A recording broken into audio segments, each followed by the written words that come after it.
Dak li ddiskutejna iwassal għal ftehim biex ngħidlek dwar proċess li ħankun qegħdin nresqu lil membri l-oħra membri stati tal-Unjoni Ewropea. Dik id-diskussjoni ħadd tkun qiegħda ssir fit-8 ta' Ottubru fuq dan id-dokument illi wasanna biex nkun nistgħu nippreżentawh flimkien.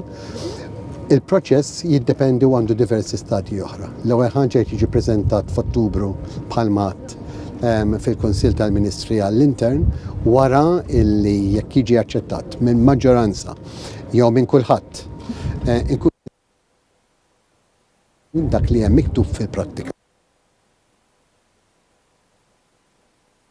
Qasam il-disembark ta' migranti, speċjalment fejn ikun hemm NGO boats, kemm ikun hemm pajjiżi li ħajjipparteċipaw fir-relokazzjoni, u wkoll dawk l-istati li ħajkun hemm formula li tinħadem min-naħa tal-Kummissjoni meta pajjiż jitqis li qiegħed ta' stress anke minn dawk l-immigranti li jkun salva huwa stess minn fuq il-baħar.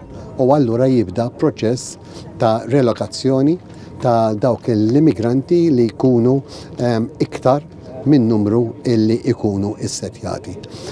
Il-proċess għadu jibda, għatem ħafna passi li rridu naddu minnhom eventualment biex ngħidu illi dak illi diskutejna, dak illi konna qegħdin niftehmu hawnhekk jista' eventualment jispiċċa fil-prattika.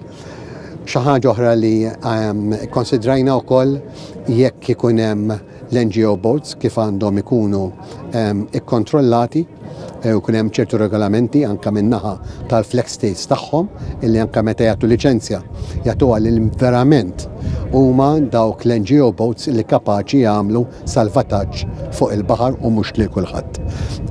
Apparti minn hekk ukoll sa nkunu qegħdin naraw illi jekk ikun hemm riżultat ta' meta npoġġu l-affarijiet fil-prattika illi jattira ikun hemm ċertu pull factor hemm il-mekkaniżmi kif dan il-proċess inkunu nistgħu inwaqfu il-pull factor u nerġgħu nirrevedu il-dokumenti li ddiskutejna.